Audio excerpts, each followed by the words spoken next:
Salut, je suis ravie de te retrouver dans cette vidéo.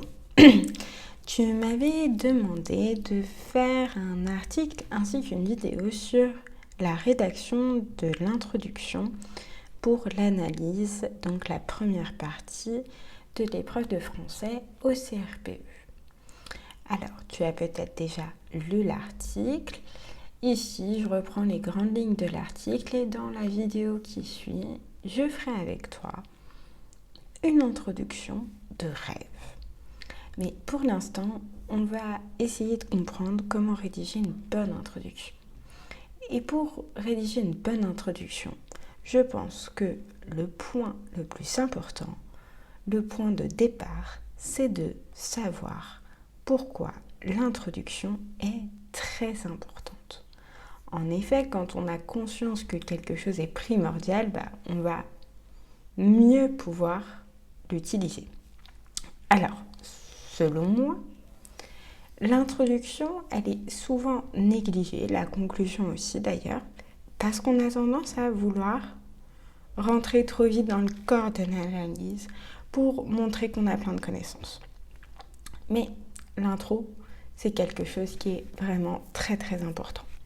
Premier point, parce que c'est la première impression que tu vas donner à ton correcteur.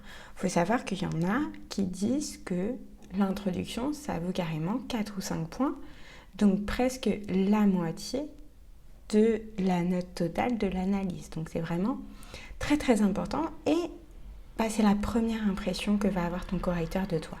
Donc si c'est pas clair, s'il y a des fautes d'orthographe, si ta syntaxe est mauvaise, ça va pas lui donner envie de continuer. Tout au long de cette vidéo et de cet article, je prends en exemple les livres ou les séries. Si le début d'un roman est bâclé, ne te plaît pas, tu vas pas avoir envie de continuer. Là c'est pareil, ton correcteur déjà qu'il a un tas de copies à corriger, donc il faut le mettre vraiment dans les meilleures conditions. D'accord ? Et puis, il y a un intérêt pour toi, c'est que si tu as mis ton correcteur dans de bonnes dispositions, si ensuite dans ton analyse, tu fais quelques erreurs, il y a quelques petites maladresses ou des oublis, il sera beaucoup plus enclin à te les pardonner parce que tu l'auras mis dans de bonnes dispositions. D'accord ? Alors, ensuite, deuxième chose pour laquelle l'introduction est à mon sens primordiale, c'est qu'elle va te servir à poser les bases. Poser les bases, ça veut dire quoi ? Ça veut dire donner une orientation à ton analyse. Parce que souvent, le sujet, il est très vaste. Donc, il va falloir que tu aies un angle d'attaque. Et dans ton introduction, tu vas dire à ton correcteur, voilà l'angle que j'ai choisi pour analyser le corpus de texte, pour répondre à la problématique. C'est un peu la même chose qu'un journaliste. Un journaliste, quand il va traiter d'un sujet, souvent les sujets sont très vastes et il y a plein d'angles différents. Mais dès l'introduction, voire c'est le présentateur qui va s'en charger, il va te donner une indication.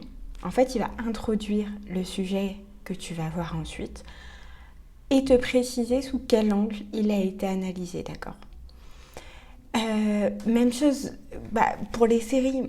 Dans un premier épisode, on va te présenter les personnages, l'environnement, te poser le contexte, te donner des indications sur les choix qui ont été faits, tant visuels que sonores, etc.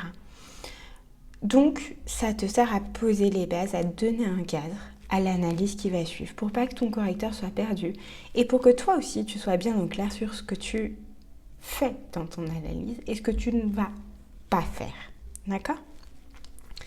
Ensuite, troisième point, qui, à mon sens, est peut-être le plus important dans l'importance de l'introduction, je sais, c'est un petit peu paradoxal, c'est montrer sa capacité à réfléchir et ses connaissances. L'introduction, je trouve que c'est le paragraphe privilégié pour montrer tes capacités à réfléchir, pour montrer l'ampleur de tes connaissances. C'est là où tu vas pouvoir utiliser beaucoup de citations qui ne sont pas du corpus, bien sûr, que tu vas pouvoir montrer ta capacité à comprendre les enjeux du sujet, tu vas pouvoir démontrer ta culture historique, artistique, littéraire, même si c'est possible, encore une fois, dans l'analyse. Pour moi, l'introduction, c'est vraiment le paragraphe privilégié pour ça. Et encore une fois, ça mettra dans de bonnes dispositions ton correcteur. S'il voit que tu es cultivé, que tu fais une bonne introduction, etc., eh ben il va avoir envie de lire la suite. Encore une fois, comme dans un roman, le premier chapitre est super, te donne envie, tu vas lire la suite. Le premier chapitre, t'as mis 25 minutes à le lire, bon, il y a peu de chances que tu continues le roman jusqu'au bout, d'accord? Donc là, c'est pareil. Donc maintenant que tu as compris l'importance de l'introduction, il va te falloir un plan. Une introduction, il ne faut pas que ce soit vague. Il faut que ça ait un plan précis. Tout comme ensuite, dans le corps de ton devoir, tu vas organiser tes grandes parties en sous-parties. Là, il va falloir traiter l'introduction comme une partie, en fait, et donc l'organiser. Parce que comme ça, elle va être structurée, elle va être claire, elle va être lisible. Ça va être beaucoup plus agréable et pour toi et pour ton correcteur. Tout le monde sera content. Et donc, ce sera une introduction de rêve. Alors, le plan d'une bonne introduction, il y a plusieurs choses dedans. L'accroche, la définition du sujet, la présentation du corpus, la problématique et l'annonce du plan. Alors, je vais t'expliquer tout ça dans les détails. D'abord, l'accroche. L'accroche, c'est la première phrase que lira ton correcteur. Donc, encore une fois, première impression. Donc, tu donnes tout ce que tu as. D'accord ? Elle porte bien son nom, elle va accrocher au nom de ton lecteur. Encore une fois, comparaison aux séries, aux romans, une scène qui, dans une série, dès les premières secondes, une scène très puissante, ça va éveiller ta curiosité, ça va te faire te poser des questions. Pourquoi est-ce que la série commence comme ça ? Qu'est-ce qui va se passer ? Qu'est-ce qu'il se passe ? Alors que, il y a plein de séries qui commencent comme ça, après elles sont pas forcément mauvaises, mais si pendant 25 minutes, tu vois, je sais pas, une nana se balader sur la plage avec son mec sans qu'il se passe rien d'autre du tout, tu te dis, bon, ça va peut-être pas être terrible. Donc en général, les bonnes séries, dès le début, tu es happé, d'accord ? Et bien là, il va falloir que ton correcteur soit happé dès les premières lignes. Alors, je te demande pas d'être un grand auteur ou un grand scénariste, d'être le prochain producteur de la Casa de Papel. Ou alors, en fait, si tu es capable de ça, arrête d'écouter cette vidéo tout de suite. Et puis, va produire ta série parce que tu gagneras beaucoup mieux ta vie.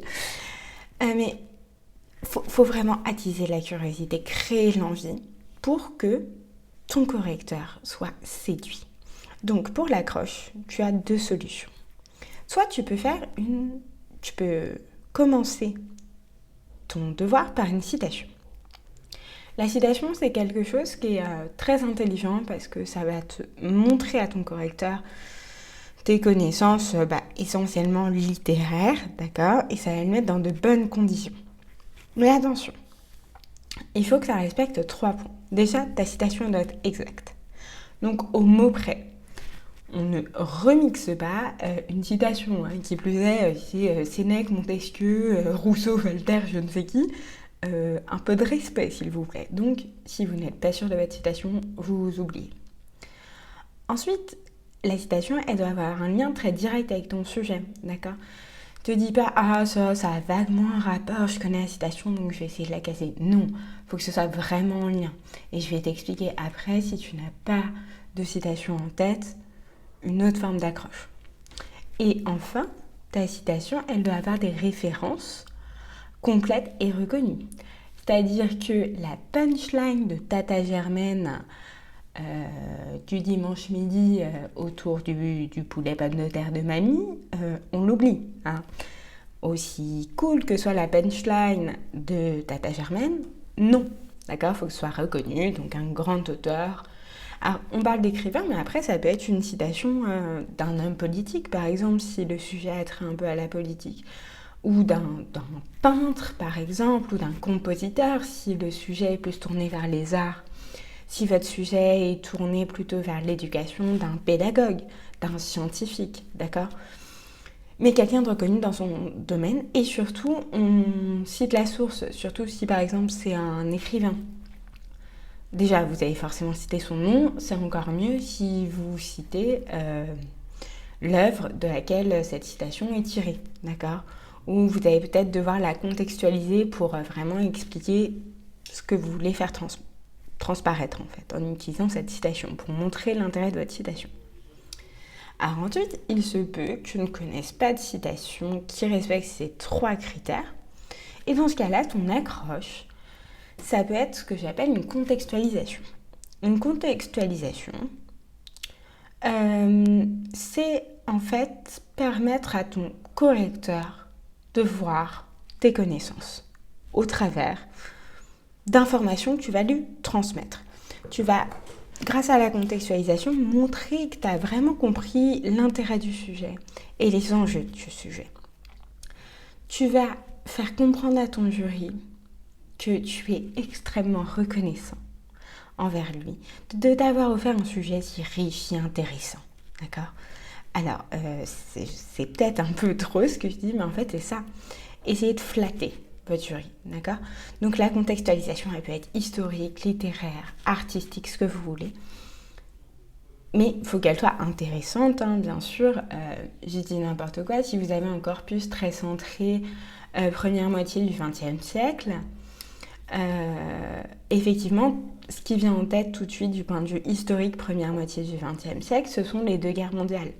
Mais si votre sujet traite, j'en sais rien, là j'ai fait un sujet il n'y a pas longtemps avec une candidate sur le voyage, bon, c'est peut-être pas ce qui va venir en premier. Ou si votre sujet, je sais pas moi, il traite de l'éducation, pareil. Bon, les guerres mondiales, elles ont pas grand-chose à faire là, d'accord ?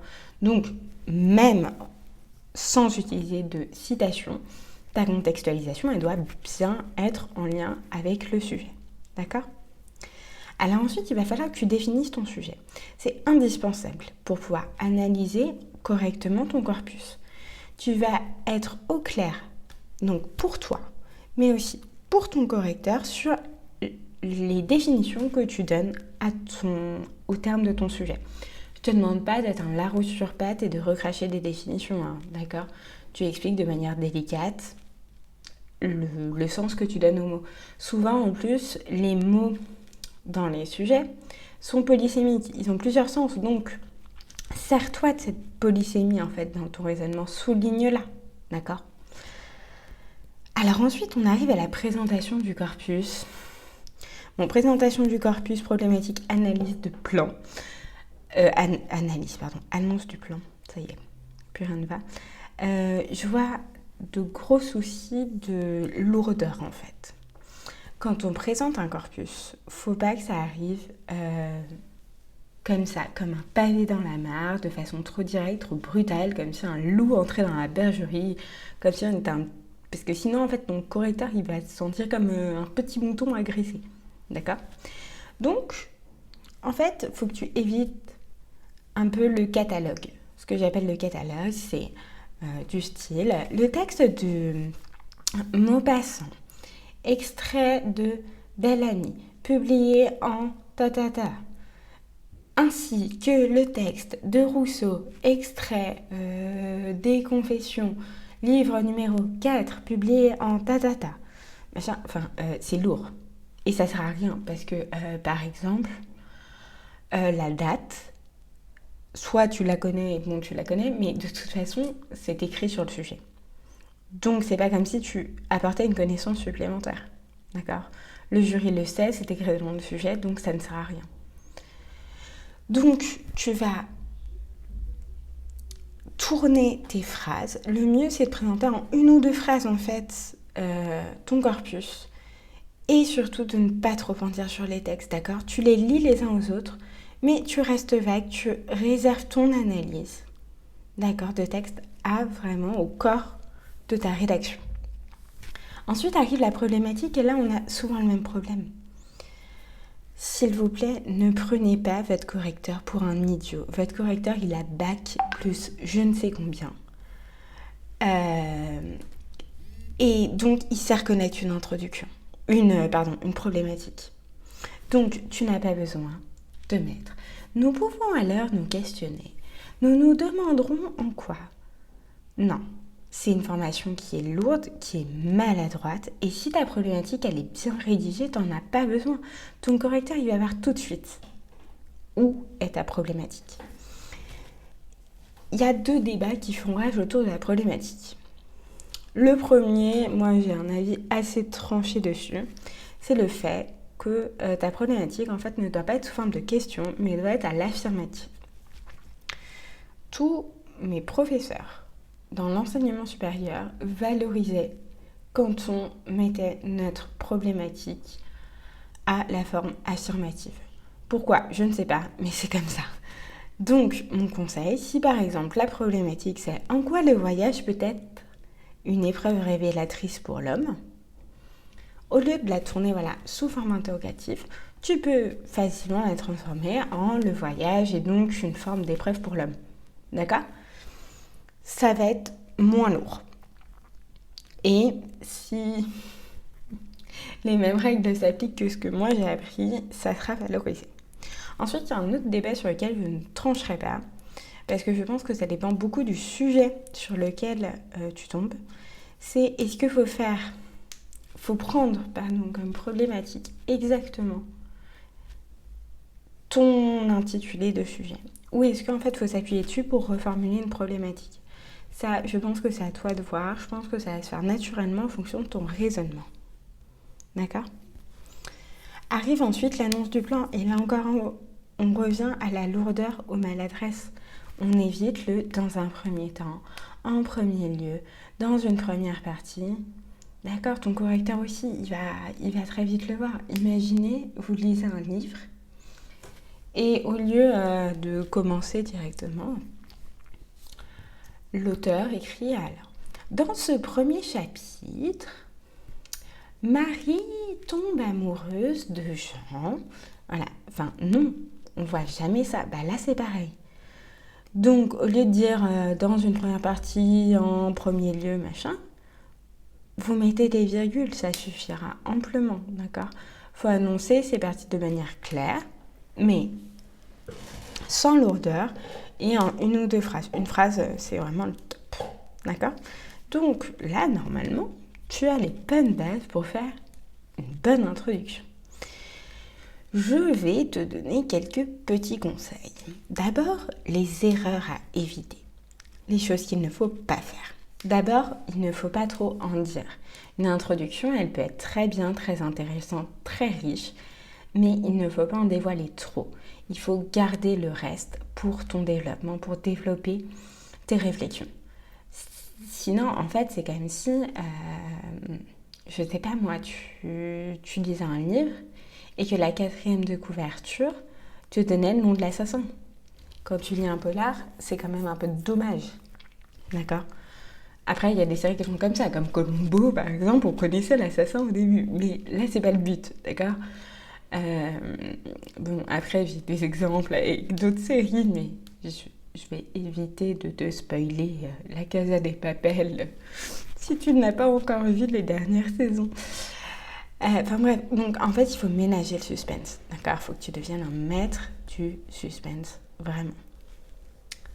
Ensuite, il ne faut pas faire trop long ni trop court. Ton introduction, alors je vais pas te dire elle doit faire 10 lignes, 20 lignes, 30 lignes, parce que déjà ça dépend de la taille de ton écriture. Et puis en plus, moi je pense qu'il faut que ce soit proportionnel au reste de ton développement. Imaginons ton devoir complet sur l'analyse, il fait, je sais pas moi, 3 pages. Faut pas que ton introduction fasse 1 page ou 1 page et demie, d'accord ? Faut que ce soit proportionnel. Donc je pense que c'est du bon sens. Ensuite, 3e erreur à éviter, selon moi, c'est s'éparpiller. Parfois, on va apporter beaucoup de connaissances, ou alors on a une réflexion et on est lancé dans notre réflexion et on ne s'arrête plus. Non, il faut se canaliser, il faut être vigilant pour bien rester dans le sujet. D'où mes petites astuces de dernière minute. Il faut rédiger ton introduction au brouillon. Je ne prône pas du tout la rédaction de tout le devoir au brouillon. Bien au contraire, c'est de la perte de temps. Mais ton introduction, même si c'est en abrégé, même si c'est écrit à la va-vite, il faut que tu la rédiges en entier. Pourquoi ?